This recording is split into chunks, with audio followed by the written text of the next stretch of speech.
Hello dear student और मेरे प्यारे साथियों, मैं हूं भरत कुमार और आप सभी का हमेशा की तरह स्वागत करता हूं me and my YouTube class में।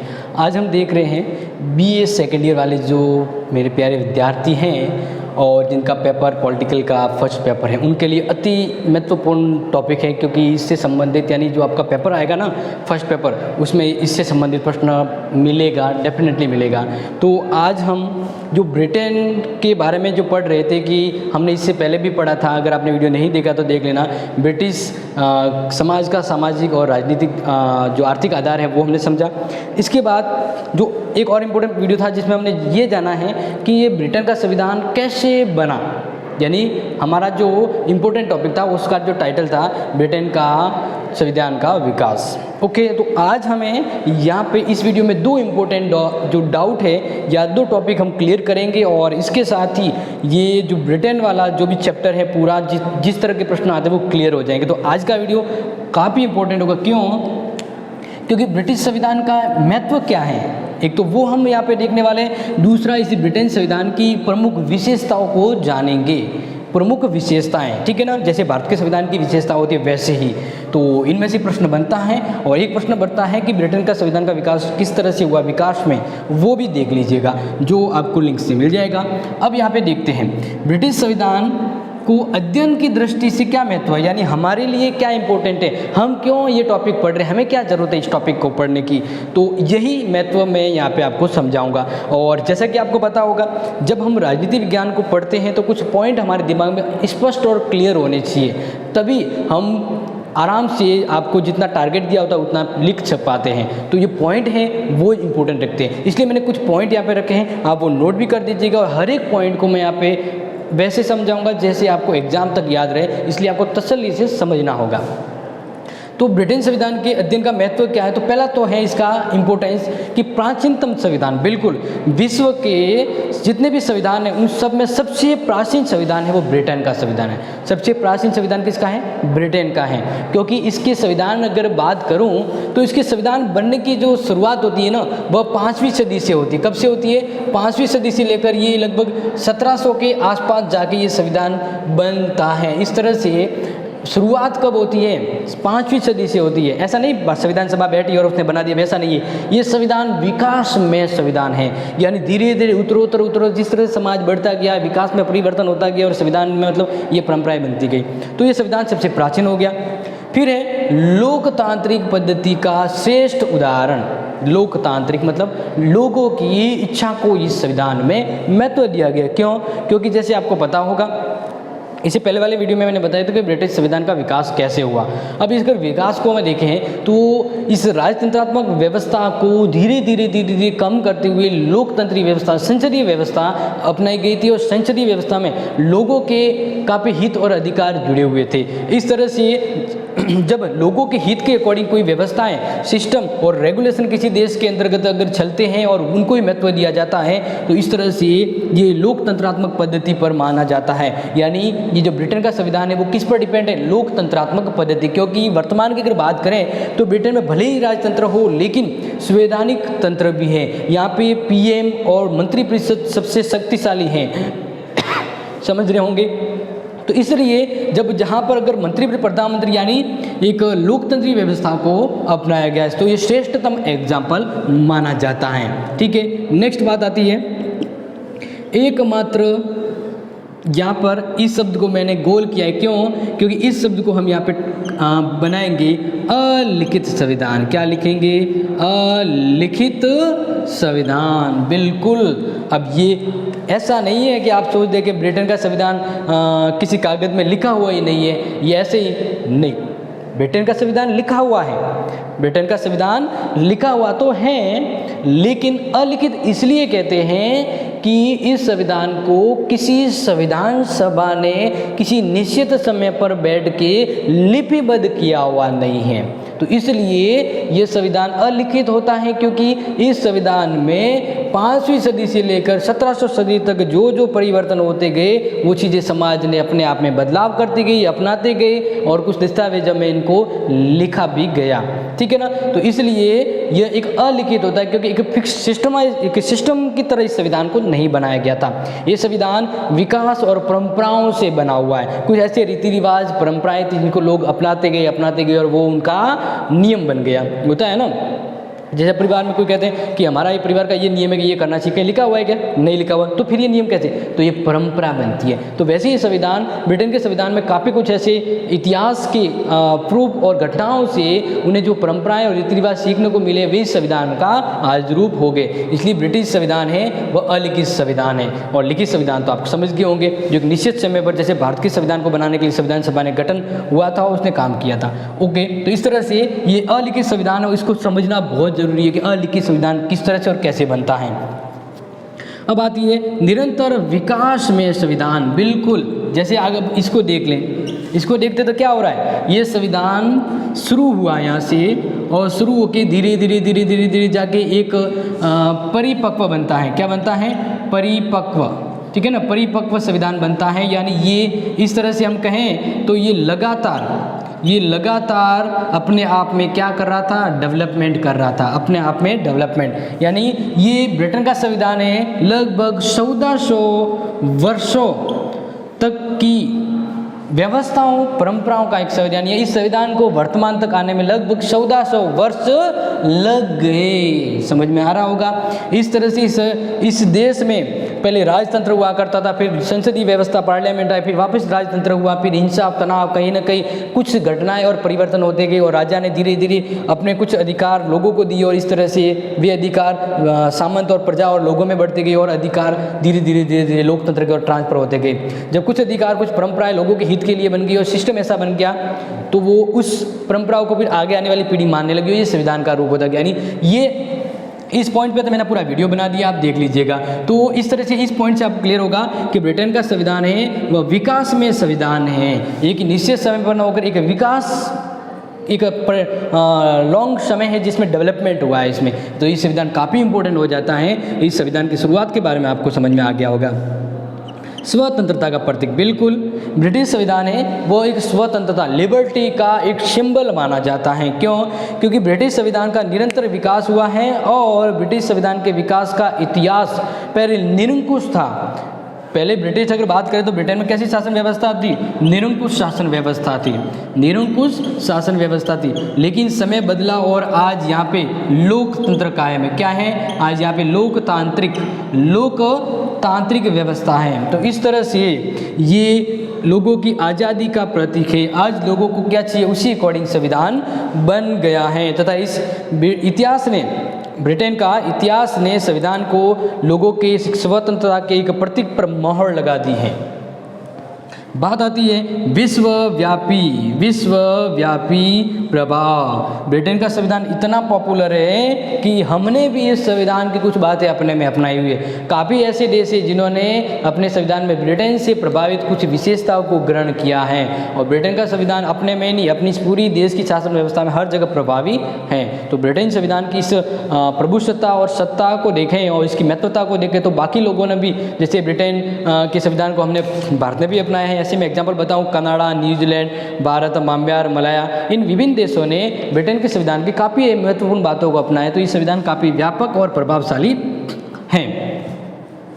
तो क्या महत्व है? आपको महत्व समझ में आ गया होगा कि ब्रिटिश संविधान क्यों इतना इम्पोर्टेंट होता है। अगर इससे संबंधित कोई डाउट है मेरे विद्यार्थियों, दोस्तों, तो बिल्कुल मुझे कमेंट कीजिए, लेकिन इसको समझिएगा ज़रूर और लाइक करना तो आपका हक है। जैसे अपने तिलक जी कहते हैं, बाल गंगाधर तिलक, जन्म स्वतंत्रता मेरा जन्म सिद्ध अधिकार है और मैं इसे लेकर रहूँगा। तो अगर आप ये समझ रहे हैं तो आपका भी अधिकार होता है कि आप इस वीडियो को आगे भी शेयर करें। ज्ञान बांटने से ही बढ़ेगा। अब आ जाते हैं अपना सबसे इम्पोर्टेंट इस वीडियो का आज का टॉपिक, प्रमुख विशेषताएं। ब्रिटेन के संविधान की महत्वपूर्ण विशेषता क्या है? जैसे हम देखें ना, अपने भारत के संविधान की विशेषता को हमने देखा था, तो वैसे ही ब्रिटेन के संविधान की क्या विशेषता हैं, तो इसको भी हम कुछ पॉइंट के साथ ही क्लियर करेंगे जो आपको समझना है। तो ब्रिटेन के संविधान की प्रमुख विशेषताएं, जो महत्वपूर्ण हैं और एग्जाम के लायक आपको याद रखनी है, उन्हीं विशेषताओं के हम ऊपर यहाँ पर डिस्कस करेंगे, ताकि आपको मैं जो बता रहा हूँ वो सीधा दिमाग में पहुँच जाए। तो इसलिए ठंडे से शांतिपूर्वक दिमाग से बैठना है पढ़ने, और अगर प्यास लगी है तो ठंडा पानी पी लीजिए, क्योंकि अगर मन ठंडा है तो दिमाग भी ठंडा होगा, अगर दिमाग ठंडा होगा तो दिमाग के अकॉर्डिंग पढ़ने वाला टॉपिक है ना वो भी बहुत अच्छे से आएगा। तो इसलिए आपको अच्छे से शांतिप्रद होकर बैठना है, और इस मैं जो समझा रहा हूँ इसको आप नोट करिएगा, ठीक है। तो जैसे हम बात करें ब्रिटिश संविधान की क्या महत्वता है, क्या इम्पोर्टेंट है, क्या महत्व है, तो इस महत्व को हमने जानने के बाद अभी इस विशेष संविधान की विशेषताओं को हम देखते हैं कि इस संविधान की विशेषता क्या है। तो ज़्यादा समय व्यर्थ न करेंगे, सीधे आपको पॉइंट यहाँ पे बता देता हूँ, उस पॉइंट को आपको याद कर लेना है, ठीक है। पहला, इस संविधान की पहली विशेषता, विकसित संविधान। ब्रिटिश संविधान की बात करें तो ये संविधान आज इस दौर में पहुंच गया है कि अपने आप में एक विकसित संविधान हो चुका है, और इस संविधान में उस लोगों को, उस देश को जो ज़रूरत होती है उसके अकॉर्डिंग ये संविधान परिपक्व हो चुका है। और जैसे कि फ्रांस, अमेरिका, भारत के संविधान में निर्माण में एक विशेष संविधान सभा ने मिलकर निर्माण किया था, लेकिन यहाँ पे किसी संविधान की सभा तो थी नहीं जो इसके संविधान को बनाई। इसके संविधान को बनने में काफ़ी समय लगा है, और इस तरह से लगभग 5वीं सदी से लेकर यानी 500 ईस्वी से लेकर 1700 ईस्वी तक इस संविधान में धीरे धीरे बनते बनते अपने आप में इतना परिपक्व हो गया है। यानी कहते हैं ना, शुरुआत इसकी 500 ईस्वी से होती है और 1700 ईस्वी तक आते आते ये संविधान अपने आप में एक परिपक्व बेमिसाल संविधान के रूप में हाजिर होता है। तो ये संविधान अपने आप में काफ़ी परिपक्व हो गया है। और इस संविधान की दूसरी विशेषता तो आप सबको पता होगी, क्या कि ब्रिटिश का संविधान क्या है, अलिखित संविधान है। विश्व का पहला ऐसा संविधान जो अलिखित संविधान के रूप में मौजूद है। लेकिन इसका मतलब ये मत समझना कि संविधान डॉक्यूमेंट में लिखा हुआ नहीं है। अरे लिखा हुआ तो है भाइयों, लिखा हुआ तो है, लेकिन इसको इनके लोगों ने एक निश्चित समय पर बैठकर नहीं बनाया है। ये संविधान विकास का परिणाम है। इस संविधान में जैसे मान लीजिए एक राजा था, अब राजा ने मान लीजिए मंत्रिपरिषद की राजा एक तो था, उसको लोगों के लिए जो काम करना था उसके लिए उसने क्या कर दिया कि भाई मैं थोड़ा उधर ही रहता हूँ, मैं कुछ मंत्रियों को अपना काम देता था, वो काम करेंगे। तो इस तरह से राजा ने अपनी कुछ अधिकार एक संसद को, मंत्री को सौंप दिए। धीरे धीरे से उन मंत्रिपरिषद ने राजा से थोड़े और अधिकार ऐसे लेके पूरी तरह से राजा को एज सीमित राजा बना दिया, और पूरे देश को चलाने की जो पावर होती है वह मंत्रिपरिषद के हाथों में आ जाती है। इस तरह से परंपराओं के तहत, रीति रिवाजों के तहत और लोगों के पास आए अधिकारों के तहत ये संविधान बनता है। तो ये संविधान रीति रिवाज, परंपराओं से बना हुआ है, और इस संविधान में लोगों की इच्छाएं, आकांक्षाएं और उनके विश्वास जुड़े हुए हैं। इसलिए ये संविधान भले ही लिखित रूप में न हो, लेकिन लिखित से भी अच्छा है। और इस तरह से इस संविधान को समय दर धीरे धीरे जो परिवर्तन होता गया वो लोग लिखते गए। लिखा हुआ तो है, लेकिन एक संविधान के रूप में जैसे होना चाहिए वैसा ये एक निश्चित पुस्तक या प्रलेख में ना होकर परंपराओं से, नियमों के द्वारा धीरे धीरे ये बना हुआ है। तो ये पॉइंट क्लियर हो गया होगा। आई होप आपको डाउट है तो कमेंट बॉक्स आपके पास है, कमेंट कीजिए और मुझे बताइए कि क्या समस्या है आपको। फिर आती है नेक्स्ट पॉइंट के ऊपर जो आपको समझना है, क्या कि जो लिखित संविधान है वो तो आप समझ गए हैं, ये भारत का जो संविधान है वो अलिखित संविधान है। लेकिन इस संविधान की और क्या विशेषता है, तो नेक्स्ट विशेषता है इस संविधान की ये कि ब्रिटेन का संविधान लचीला एवं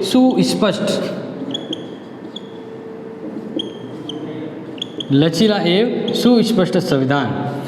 इस चीज़ को यहाँ पे देखिए, लचीले को कैसे आप समझेंगे, लचीले को कैसे समझेंगे वो मैं आपको समझाऊंगा। और जिसको हम यहाँ पे कहते हैं सुपरिवर्तनशील। ये संविधान कैसा है, सुपरिवर्तनशील है। सुपरिवर्तन का मतलब इजीली संशोधन होना, क्या होना,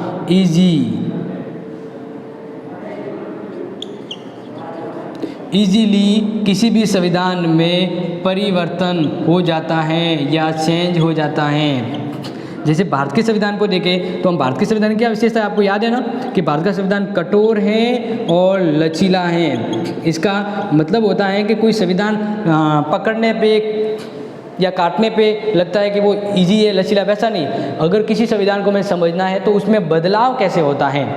जैसे एक संविधान में किसी धारा में हमें कोई परिवर्तन करना है, तो संविधान की किसी धारा में अगर परिवर्तन करना है तो उस परिवर्तन के लिए हमें क्या प्रक्रिया अपनाई जाती है, उस संविधान को बदलने के लिए हमें किस तरह की प्रोसेस को अपनाना पड़ता है। संसद में कोई प्रस्ताव पारित होकर राज्यों की अनुमति लेनी पड़ती है, यानी हमारा जो संविधान है उस संविधान में कुछ धाराएं ऐसी है जिसको संविधान को बदलने के लिए कठोर प्रक्रिया अपनाई गई है, और कुछ ऐसे संविधान में धाराएं जिसको ये साधारण कानून बनाते हैं वैसे संविधान को बदला जा सकता है।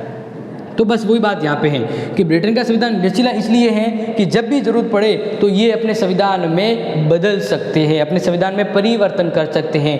यानी लचीले का मतलब होता है एक संविधान में ऐसे बदलाव करना जैसे कोई कानून बना रहे हो। इस तरह से अगर संविधान में बदलाव होता है तो उसे कहते हैं लचीला और सुपरिवर्तनशील संविधान। तो ब्रिटेन का लचीला और सुपरिवर्तनशील संविधान है, क्योंकि ये साधारण बहुमत से ही इनके संविधान में बदलाव किया जा सकता है। नेक्स्ट बात करें ब्रिटेन के संविधान की विशेषताओं की, तो नेक्स्ट है सिद्धांत और व्यवहार में अंतर।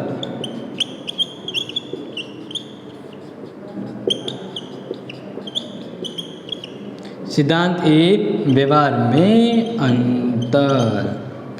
जो ब्रिटेन का संविधान है ना, इस संविधान पे अगर आपको ध्यान दे तो मैं यहाँ पे बताना चाहूँगा कि जैसे कि मुनरो ने, ब्रिटिश विद्वान मुनरो ने कहा है कि ब्रिटिश संविधान में जो कुछ दिखता है वास्तव में वो है नहीं, और जो है वो दिखता नहीं है। ब्रिटिश संविधान की एक विशेषता है कि इस संविधान में सिद्धांत रूप में जो चीज़ है ना वह तो हकीकत में नहीं है, और जो हकीकत में हो रहा है वो संविधान में वर्णित नहीं होता है। इसीलिए सभी शासन व्यवस्थाओं में सिद्धांत और व्यवहार में अनेक भेद पाए जाते हैं, पर जितने अधिक रूप से वे अंग्रेजी शासन में पाए जाते हैं किसी और देश के संविधान में नहीं पाए जाते हैं। क्योंकि इसका पहला मैं एग्जाम्पल बताऊं, ऐसा क्या है जो सिद्धांत रूप में तो संविधान में है लेकिन व्यवहार में इनके शामिल नहीं होता है, या व्यवहार में तो सिद्धांत में नहीं होता है। तो समझिए, सैद्धांतिक रूप से इंग्लैंड में राजतंत्र है, यानी पावर एक राजा का पावर है। इस देश में संविधान के लिए एक राजा है, एक राजा के ही संविधान के तौर पर भी एक राजा प्रमुख है, ठीक है ना। राजा के पास सब शक्तियाँ हैं, लेकिन वास्तविक रूप में उस शक्ति का प्रयोग कौन उपयोग करता है? मंत्री परिषद, प्रधानमंत्री उस देश की शासन व्यवस्था को चलाते हैं। तो सिद्धांत में वहाँ पे राजतंत्र है, लेकिन व्यवहार में वहाँ पे संसदात्मक व्यवस्था शक्तिशाली है। दूसरी बात, सैद्धांतिक रूप से इंग्लैंड की शासन व्यवस्था में शक्ति पृथक्करण पाया गया है, लेकिन व्यवहार में देखें तो वहाँ पे शक्ति एकीकरण पाया जाता है। तो ये काफ़ी इंपॉर्टेंट चीज़ हो जाती है। जो इनके संविधान में सिद्धांत रूप में मौजूद है वह व्यवहार में नहीं है, जो व्यवहार में है वो सिद्धांत में नहीं, यानी इतना बड़ा अंतर पाया जाता है। तो इस संविधान की विशेषता हो गई। नेक्स्ट 5वां पॉइंट देख लीजिए जो मोस्ट है, मैं आपको समझा रहा हूँ ना, आप इसको नोट कर लीजिएगा मेरे प्यारे प्यारे विद्यार्थियों, इसको समझना भी है और नोट भी करना है। अब आ जाती है इस संविधान की नेक्स्ट और इम्पोर्टेंट विशेषताएं जो आपको याद रखनी है। वो विशेषता मैं आपको यहाँ पे बता रहा हूँ, वह संसदात्मक प्रजातंत्र। इस संविधान की विशेषता है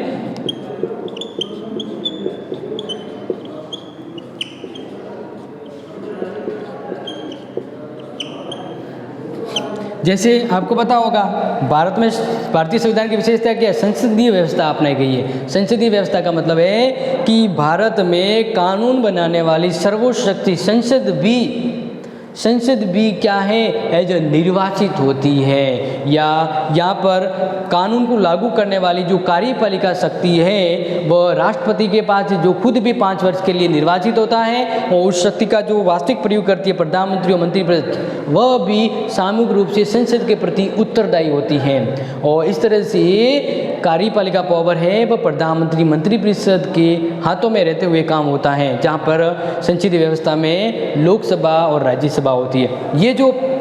ये जो व्यवस्था होती है इसी को हम कहते हैं संसदीय व्यवस्था।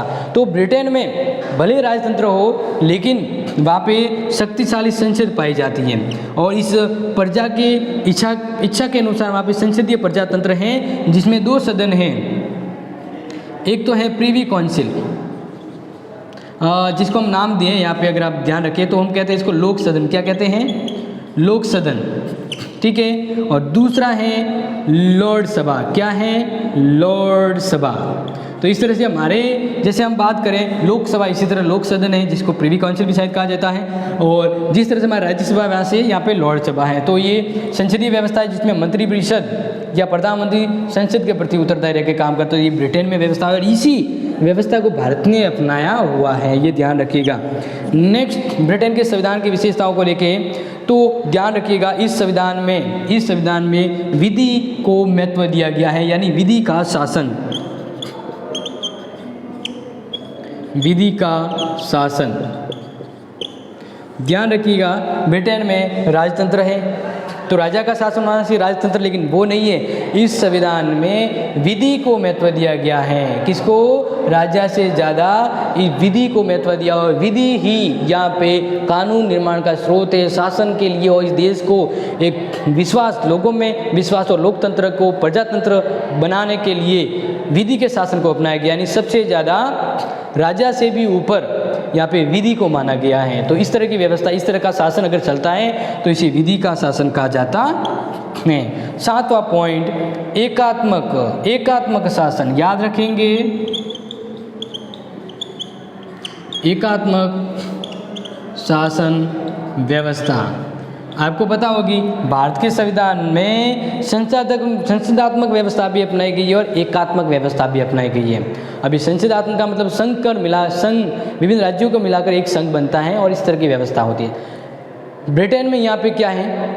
एकात्मक व्यवस्था। यहाँ पे राज्यों को इतनी स्वतंत्रता छूट न दी गई, सिर्फ यहाँ पे केंद्र ही शक्तिशाली है। और यहाँ पे संविधान की महत्वता को ध्यान में रखते हुए शक्तियों का एकीकरण किया गया है, विभाजन न कर एकीकरण किया है। एक ही संविधान, एक ही शासन व्यवस्था।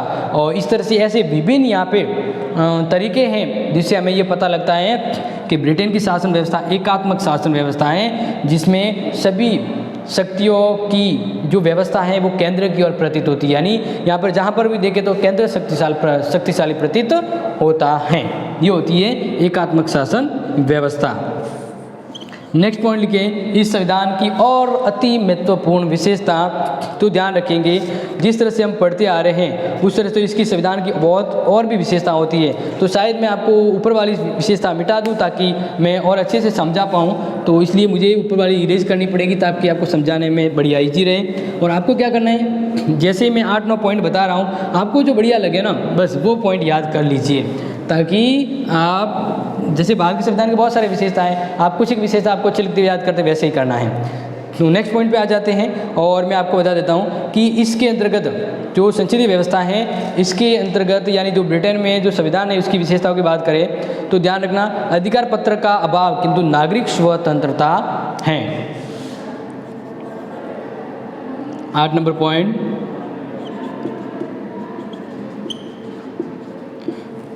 8 नंबर पॉइंट में अधिकार पत्र का अभाव। क्या लिखेंगे, क्या समझेंगे आपको?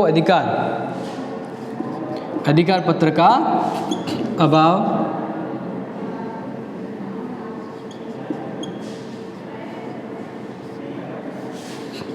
लेकिन नागरिक स्वतंत्रता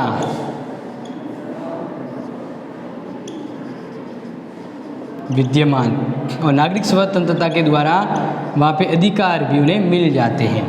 तो जिस तरह से आपको पता है कि भारतीय संविधान के भाग 3 के अंतर्गत नागरिकों को अधिकार दिए गए हैं, लेकिन यहाँ पर ऐसी कोई व्यवस्था नहीं है कि अधिकारों को लेकर एक व्यवस्था, एक दस्तावेज, एक नियम या एक धाराएं हैं, वैसा अधिकार व्यवस्था नहीं है। वहाँ पे अधिकार का इतना मेंशन नहीं किया गया है। लेकिन जिस तरह से आपने देखा है ब्रिटेन का संविधान कैसे बना, उस अकॉर्डिंग यहाँ पर नागरिकों को नागरिक स्वतंत्रता दी और ये नागरिक स्वतंत्रता के द्वारा वहाँ पे अधिकार उपलब्ध हो जाते हैं। अधिकार क्या हो जाते हैं? उपलब्ध हो जाते हैं। ये ध्यान रखिएगा, अधिकारों की गारंटी या व्यवस्था नहीं की गई, लेकिन जिस तरह से ब्रिटेन के संविधान के द्वारा वहाँ पर उनको नागरिक स्वतंत्रता दी गई है तो वह अधिकारों को मुकम्मल बना देती है, अधिकार उन्हें मिल जाते हैं। इस तरह से अधिकारों से उन्हें वंचित नहीं किया गया है, अधिकार उन्हें प्राप्त हो जाते हैं। फिर बात करें इस संविधान की, तो इस संविधान के अंतर्गत जो संसदीय व्यवस्था है इसमें द्विदलीय व्यवस्था है।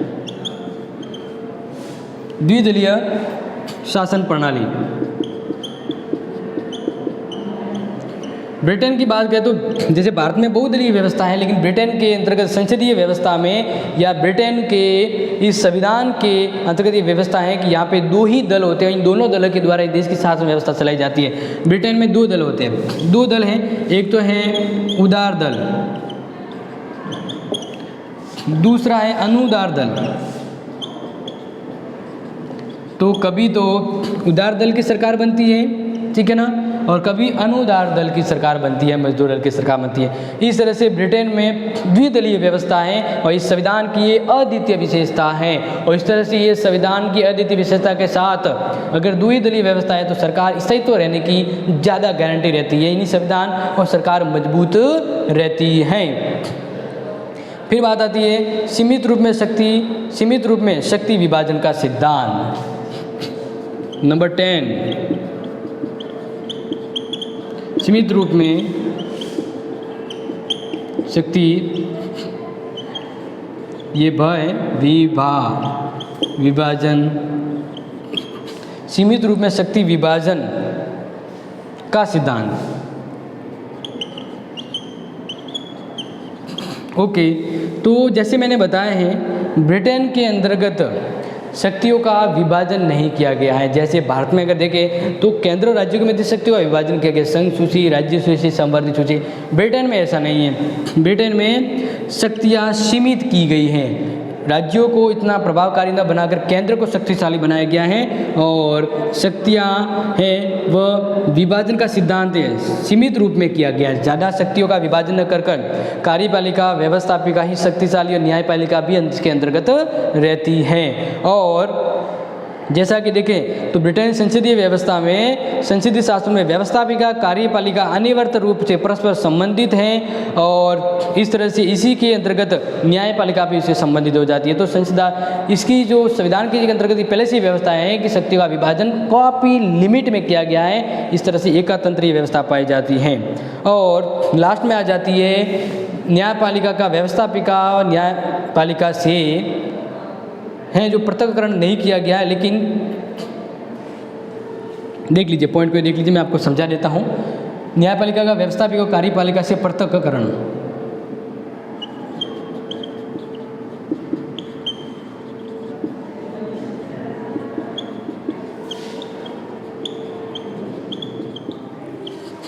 पृथक्करण, और न्यायपालिका की स्वतंत्रता की संवैधानिकता।